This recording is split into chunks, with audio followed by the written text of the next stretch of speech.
everyone, welcome to another episode of Content Inspire Soccer TV, where today we are with Andrei Kanchelskis Jr. We're obviously looking forward to this conversation. Andrei, welcome to Content Inspire Soccer TV. The biggest thing about this podcast, that the bit that I'm really excited to talk to you about, is actually the commercial part of football, and how the commercial side of the professional game, and obviously that was part of your. Talk to us about your role. So obviously when you went into Stella, and you actually were working in the commercial side of football, talk us through kind of your journey when you first went in and how you evolved into more of a commercial executive at Stella. Yeah, I mean, my idea coming out of university was that's it. I was going to be a football agent, a football intermediary. I was going to do this. And funny enough, I had no clue of what it meant to be a football intermediary or a football agent. And in my interview with Stella, they kind of outlined the fact that you're a 21-year-old guy. How can you be an agent when you don't have nearly any experience at all?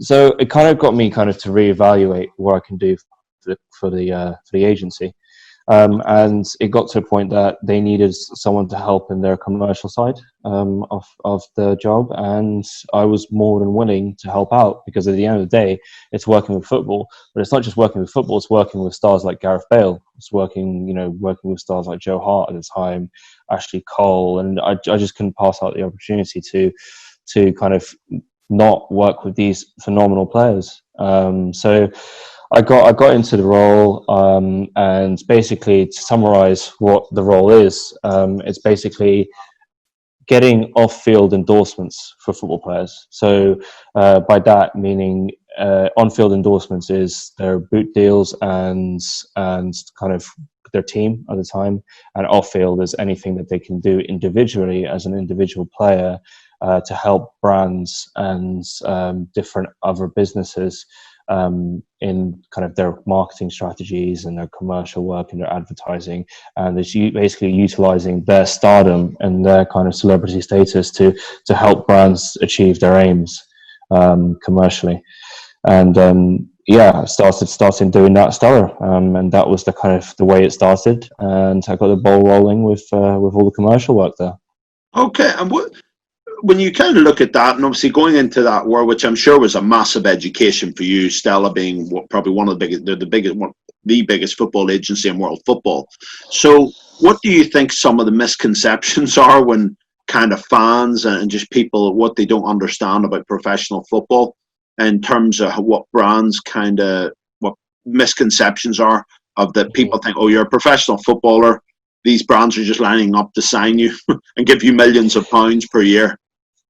I think the biggest misconception is that people look at the biggest football players and they think they know that what they earn, and they think that every single other football player earns the same amount. So, for example, they look at Cristiano Ronaldo and what Cristiano Ronaldo does, and they look at kind of articles saying that Cristiano Ronaldo earns more off Instagram than he does on his Juventus contract. And the misconception is that they think, oh, Cristiano Ronaldo does it, that means every other football player should have the same kind of deals, which in reality it's not. In reality, the deals are it could really depends on the individual and the individual player. So, for example, we used Gareth Bale, and we kind of had Gareth Bale's image with the likes of Nissan, with the likes of Foot Locker, and he's a UNICEF ambassador and a massive Adidas ambassador. And the money that he earns compared to someone like, for example, Ruben Loftus Cheek, who is going through his stages at the Chelsea first team, is completely different. And the misconception is that off field they're earning a lot of money, and sometimes you have to kind of step back and say, well, no, they are earning money, like, don't get me wrong, but they're not earning as much as that Ronaldo and what have you is earning, that's for sure. And so in terms of like young players, how commercially do you think how are things changing with younger players, and are brands looking in terms of, at I suppose, that are they looking more at the what is the impact of the social media, of their social media? Is that how do you think, when you represent these individuals, Andre, to help them to promote? Look, you can take individual football players and you can put them aside. And you can compare them with businesses and brands, if you will. So if you were looking at Cristiano Ronaldo, he's an establishment. He's an established brand. So he is a Nike, for example, established, massive in its own right. Everybody knows it. Everybody sees the tick. Everybody sees Cristiano Ronaldo. That's it. Like that's the kind of association there. With young football players, there's always a want in the market for new and small businesses that want to really grow with the player. So they'll put in the effort. So kind of looking at the example of Ruben Loftus Cheek. At the time, we did Ruben Loftus Cheek with a deal with the water company Wow Hydrate, Vitamin Water, and it was very much a new player in the game in that industry in vitamin water, with Ruben Loftus Cheek, who at the time went to the World Cup in Russia and is making a name for himself and is growing with Chelsea. So when you align those two go together. So Wild Hydrate kept on growing as a brand with Ruben Loftus Cheek, and they were helping each other with socials, they were helping each other with image and relatability. And that's the kind of the really good example of a brand growing with a player, and they can use each other's influences. Because at the end of the day, you're not, as a new brand, you're not going to go after Cristiano Ronaldo because you won't afford Cristiano Ronaldo. That's the simple economics. So you'll find players that are there and willing. And you see so much more of that, especially with social media growing, with new brands going out there, with new clothing lines, with new kind of different things, different elements of different markets, utilizing that social media and think, right, we need to link up with someone with that knows that really resonates with what we're trying to achieve here. Right. And so as you look at those, especially with like younger players, for example, like a Billy Gilmour, what would kind of an agency in terms of the commercial aspect of him, where would he be at this moment in his career, and where do you think he's going to go to? What do you think the next stage is for him? Well, you also have to be really clever about how you do this, and in that you've got to also realize that Billy's still a young lad. Like, he's still got so many years of football ahead of him, and yes, he's making waves of Chelsea and everything. But really, in how Stellar conducted their business and how I would do it is you have the player, and you kind of tell them to concentrate on the football. Just concentrate on the football and do the most you can on the pitch, because that's what you can do in that age. And then when you get to of an age that's a little bit older, that's more commercially savvy, then you can start thinking about linking up with brands. And when by then, one would hope that the performances of that player will be of high esteem, and he makes it into the first team and he's doing well and he's a regular starter, and then you can link it up to a brand that can really marry the two together and make a good relationship there. Right, okay. And in terms of brands, obviously, because I seen he was with Burberry. I think I seen him, he obviously done something with Burberry. So literally, so the way that brands are kind of thinking now, commercially, I suppose post-pandemic, I suppose they're going to be thinking quite differently after this pandemic. How does it work with the player, the brand, and the player as the company? Then you have the brand, and then you have clubs. You've literally got three parties, and they're kind of, I suppose it's B2B, if you want to look at it from that perspective. What way does that? How does that work? Like, for example, like somebody like Zinchenko, how does it work? Does the player have all that money, or how does it work? Or how does the club process it? Yeah, so what a player would have now is you're using the player's kind of intellectual property. You're using the player's image rights, if you will. And this is a big thing that kind of David Beckham started when he started doing all his commercial appearances as a player. And what that really means is you're dealing with a big personality, with a celebrity, and you're really kind of using their image and what they are and what they represent as a football player for your brand. So it really is, like you say, a B2B process of where you're talking as a brand, as a business, you're talking to another business that's providing its image and its brand to your brand, so you can align each other and make a good relationship out of that. And really, that kind of dynamic is more and more common in football now. And some clubs might have a say in what they like their player doing, and you got to listen to that club, because that's where the main wages of the player is coming from. But some clubs are more than happy to let the player do whatever commercially, because they see that that's another facet of income that the player will have, and they can really use and to build up their brand. Because at the end of the day, if a player is known as a brand more than kind of being inside that football team or that club that he plays for, then that's very good for the player himself, and that's all the more recognition for him. How does it work? In terms of obviously David Beckham he really got into it. He just became a commercial entity with, I remember it was like Brill Cream and like Adidas. Brill Cream. I don't know if you ever used that Brill Cream before, Andre? You ever used that? Never used but Brill Cream was massive, and he used to wear it and I remember every kid where I used to live I'm getting Brill Cream. And it just became, it used to be Wella before that, which was the style gel where your hair turns hard, you know what I mean? Very interesting. But if you look at like that whole, I suppose, that dynamic commercially, what would you say in terms of, are clubs taking a percentage of the players now? Because obviously you look at TPO, third party ownership. Do you think clubs are still utilising that, and that's where a lot of their income is coming with the players that are signed to them?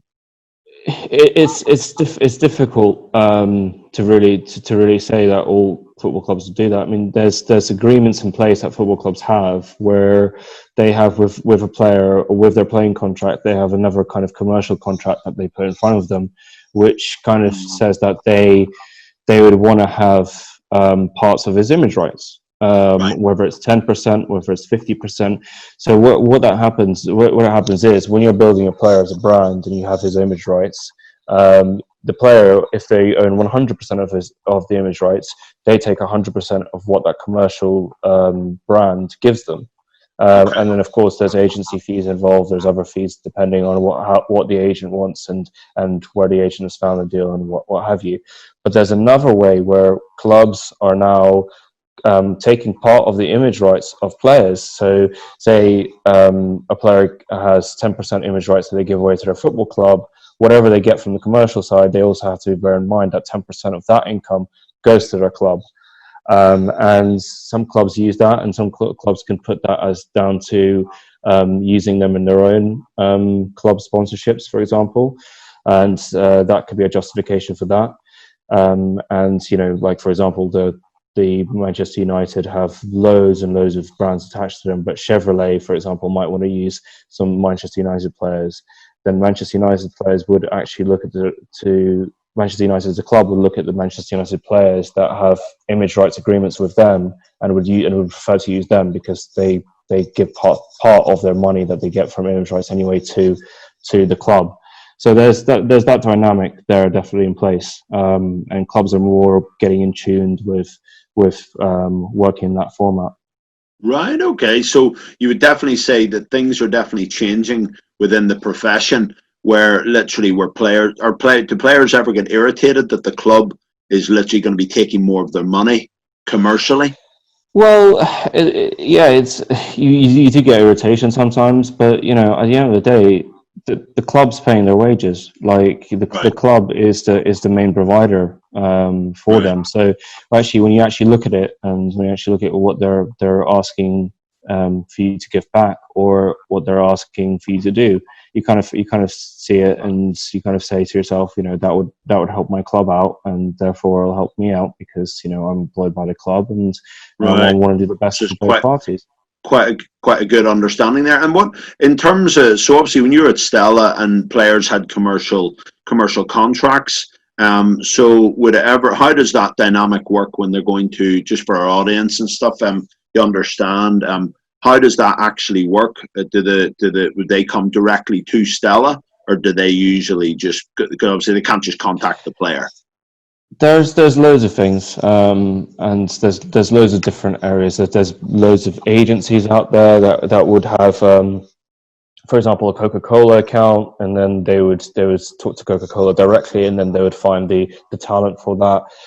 Coca-Cola sometimes go direct to the player, and then the player says, you need to talk to my representative, or they go to representatives. It's really a free for all in the commercial world of how they reach out to the players, and that's something that we can monitor, something that we can do. But if the player has a representation contract with the agent, and in the representation contract it clearly states that the agent has a say in commercial deals, then they have to say it to the agent and talk to them and have their advice and say, do you think this is the right way to go? Is it good to partner with Coca-Cola at this time? If I had a 18-year-old boy coming to me going, is it the right time for me to partner with Coca-Cola? I would probably say no.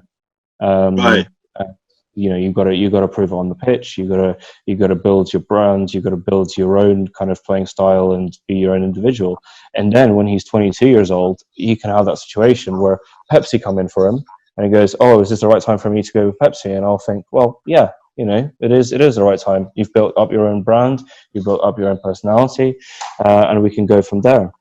Well, it's so interesting, Andrei, when we're having this conversation, because this is such a prevalent part of football compared to even when your dad broke into the game. You know what I mean? It's more kind of post David Beckham, people like that.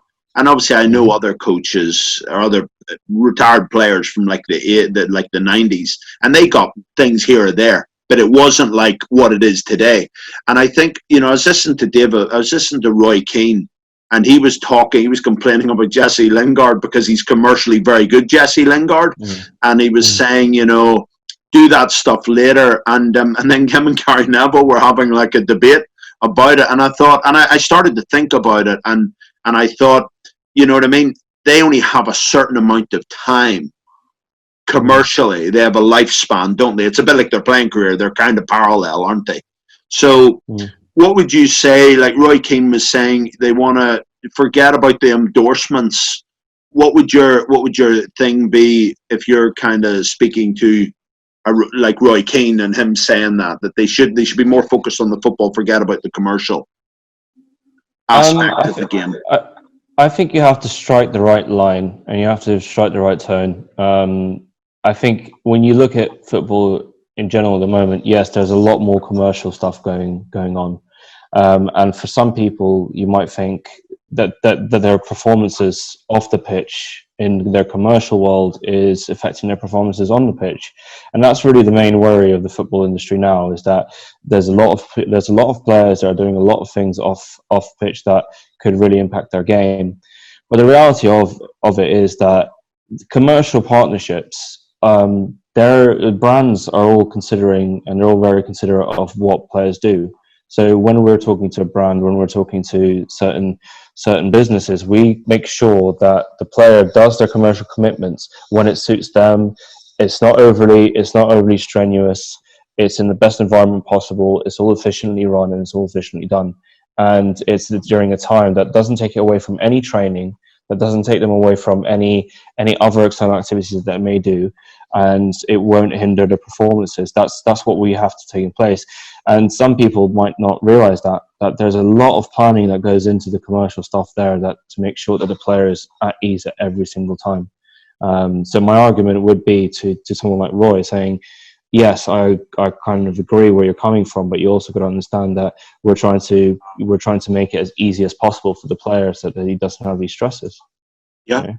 And do you think players are becoming more in demand with a lot of these brands? Obviously, because we've just saw recently Gymshark are trying to break into football. They're trying to have an impact. Under Armour, you know what I mean? You're looking at some of these brands, but then you look at what do you think of them trying to come in versus the really prominent ones? Who do you think is going to dictate the market within the next 10 years? Well, you're looking at kind of sports manufacturers there and sporting goods, and with those kind of deals, what you really have is what you call the boot deals. And boot deals is basically what boots that the player play on the pitch, and they get money for it. So the predominant brands are Adidas, Nike, Puma, and then you see, like you said, Under Armour have got into it, and what they've done is they signed a very prominent player in Trent Alexander Arnold to spearhead their campaigns, and with those kind of players and those star brands that they build, they can really build the brand within that market and really continue to get a foothold in it and get more players on board. And we'll see more players. I mean, Granit Xhaka has Under Armour, and that's another player, a star player of Premier League quality that can really help their brand.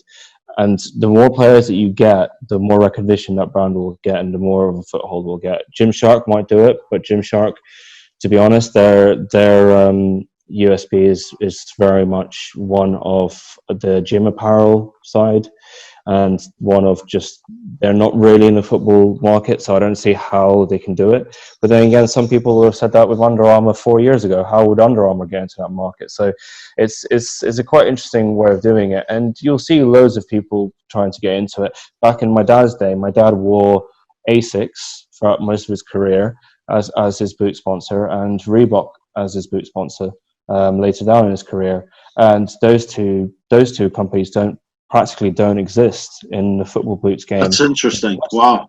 Okay.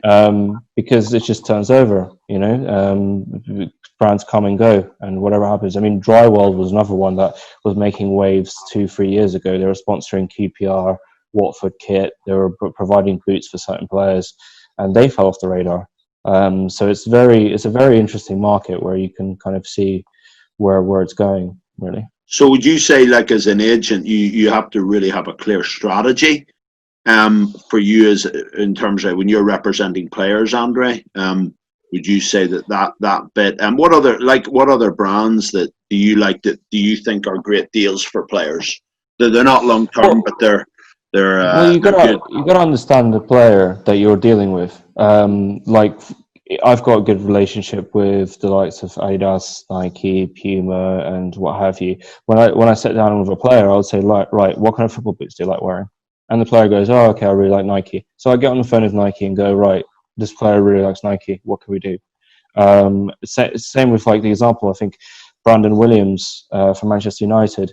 He really, really loves Puma. He loves the Puma brand, and he wears Puma boots. And he refused to wear any other boots or any other clothing than Puma. And he got, I think he is ultimately endorsed by Puma. But he might have got, who knows, he might have got more money from Adidas or Nike, but his preference was Puma, and he really wants to work with that brand. Now, when a player really wants to work with a brand, you make it the most you can possible, and try and get that brand on board, because that's what the player is comfortable with. And he wants to do that. Now, some brands are quite unrealistic. I mean, if you've got a player who hasn't built his own brand yet, and you're talking, and he wants to be on all Pepsi bottles in the UK, you've got to be realistic. You got to go to the player going, you're not going to be in a Pepsi bottle at this time because you haven't built your brand. You're not going to be next to Mohamed Salah or Lionel Messi on a bottle or a can. You need to be realistic about these things. But you can come and say to him going, well, we can try and get you other endorsements to grow with your brand to one day be alongside Messi and alongside Mo Salah. But ultimately, what it comes down to is the player's performance on the pitch. If the player is not performing on the pitch, he will not have a commercial identity, he will not have a commercial brand, and he won't get any of those endorsements. That's the kind of the thick of it, really. And you really have to earn your bread on the pitch to earn it off it as well. So in terms of what would you say the impact social media is having with players, and even obviously if a player is doing quite well, how are they thinking along those lines? Yes, social media is a fantastic tool for brands at the moment. Where you saw traditional advertising with commercial brands and businesses was pretty much TV advertising, massive billboards, bus stops, buses, what have you. It's now shifted pretty much all to social media, or most of it social media. And big brands are having massive budgets for social media because of that, because you just get more reach, because everybody's on their phone, everybody has a social media account to some extent. The awareness that you can have from social is massive. And that does play a role. And when a football player builds his own brand and gets better traction socially, and that social engagement is organic, then a brand is more likely to knock on your door and saying, we want to work with you because you're doing so well on social media, and we want to utilize your social media with our social media and see if we can have a good relationship and getting those audiences together. And that's a very, very big tool.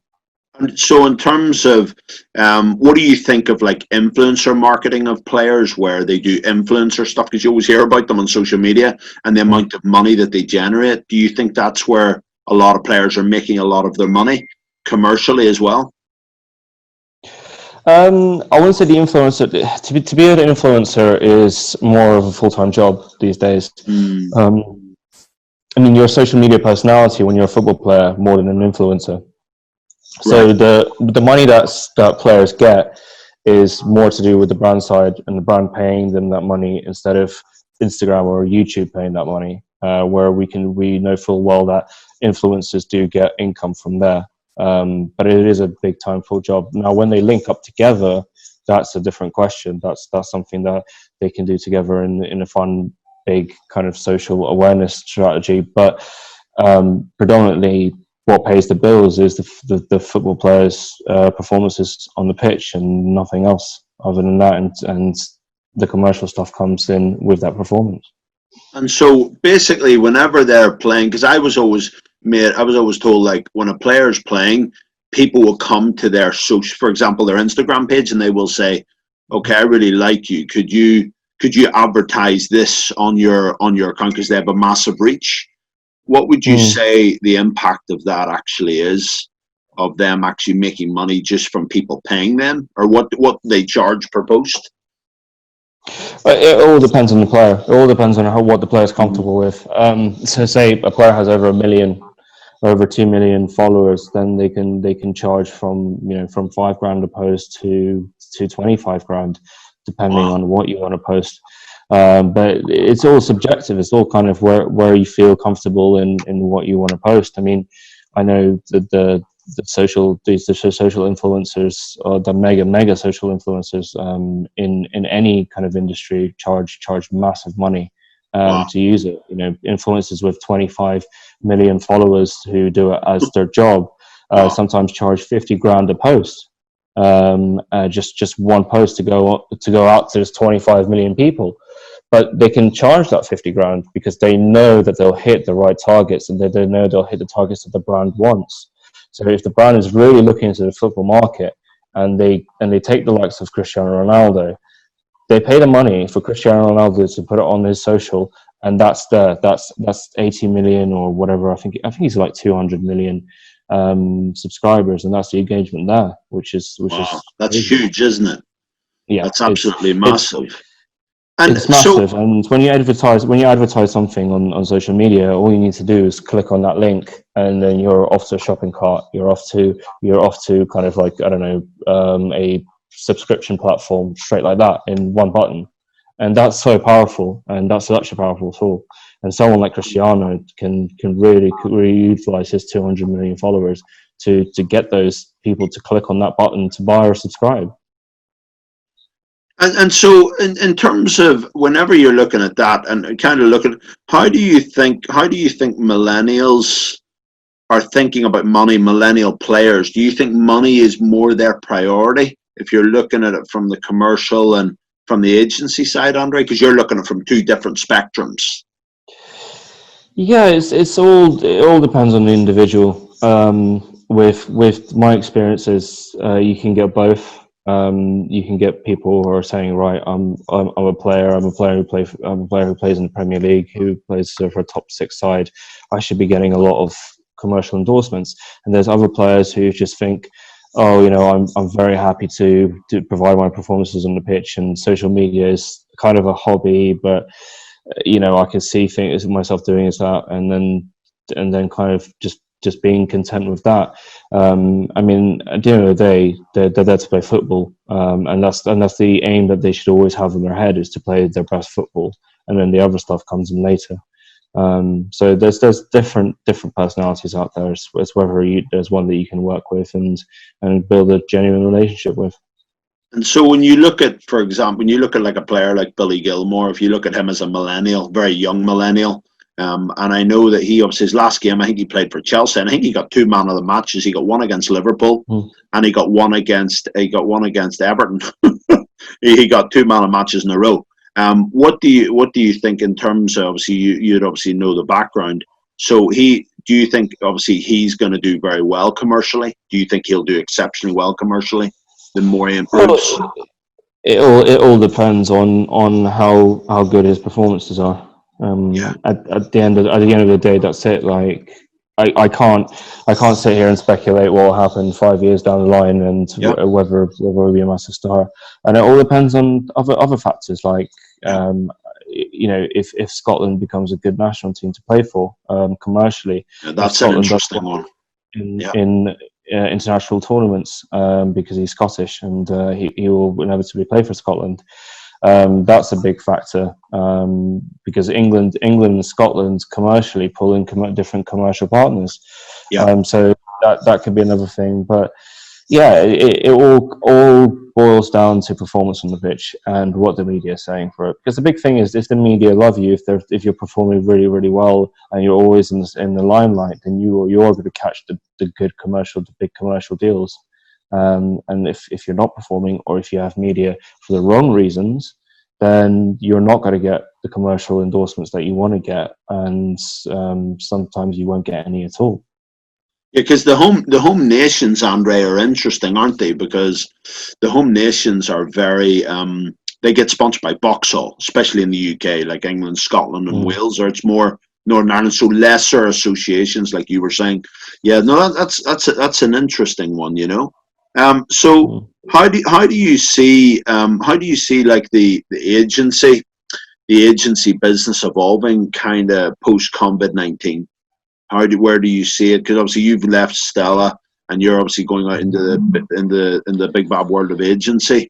What do you think some of the challenges are, and what sort of value what do you think it'll be about? It's a tricky one to say, because there's going to be a lot of things changing in the world of football. From when will this season start up again? Will it even start up again?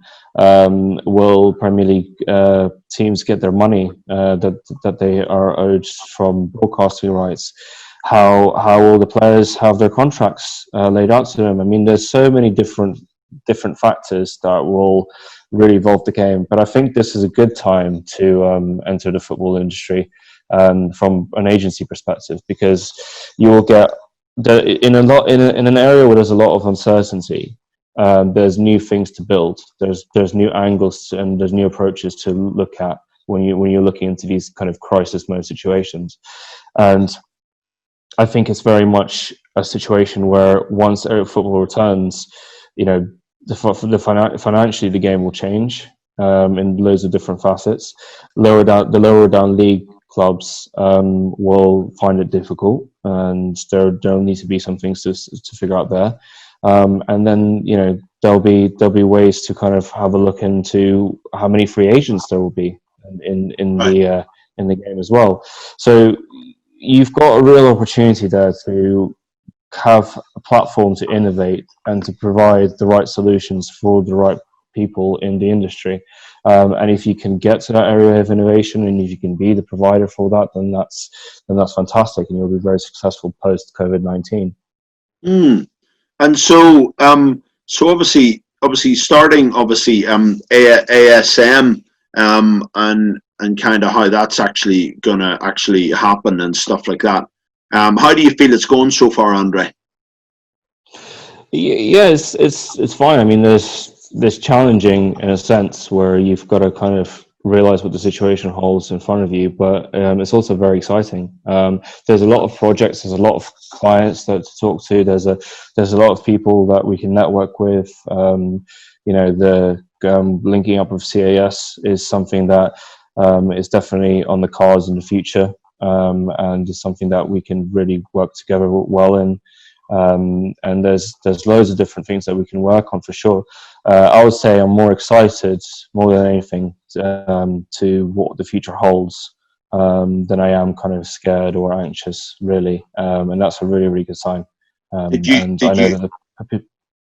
you have many people that maybe discouraged you from going out in the agency world? Because obviously, being at a place like Stella, that's what a lot of people would say. Oh, why would you leave Stella? It's such a big agency and such a big organization. Yeah, there was a lot of people kind of questioning my reasons. There's a lot of people kind of doubting that things will come about from this, and there's a lot of questions being posed. But you know what? At the end of the day, you have to kind of to make it in this industry. You kind of got to stick your neck out. You've got to risk take, and you just have to go for it, and you have to take the plunge. You kind of with certain situations, you've got to look at it that it's an opportunity gained, not an opportunity lost. When you slip up, you've just got to kind of bring yourself back up again. So leaving Stella was a big decision, but it was also a decision met with a lot of enthusiasm from other parties and other networks, and there's other people on the way who were there to help. And I'm one of those intermediaries and one of those people who want to work with other people, and I want to do the best for our clients and for our players rather than the best for the individual in terms of the intermediary or anyone else or any other party that may be.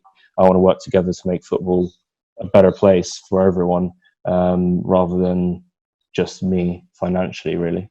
Yeah, no, that's what it's about, 100%. So Andrei, one of the things I'd say is, like I said, it's been great having you, obviously, on the podcast. And Andrei, where can people find you?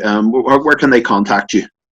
Yeah, they can contact me via LinkedIn, Andrei Kanchelskis. I've got my website, which is called acronexsports.com. And you can also contact me via other forms of social media, on Twitter, AA Kanchelskis, and on Instagram, AA Kanchelskis. And you can contact my dad as well. And we're both always working together. And my dad is a non-executive director of Acronex Sports Management, so he's also willing to help out in my journey in the football agency world. Okay. And everyone, like I say, for any comments in the section, you can also just find Continental Aspire Soccer on Instagram, followed by on Facebook, Twitter, and LinkedIn. And also you can check us out on our website, www.continentalaspiresoccer.com, for this whole episode. So any more questions, leave them in the section below. And Andrei, thank you very much for coming on to the CAS podcast today.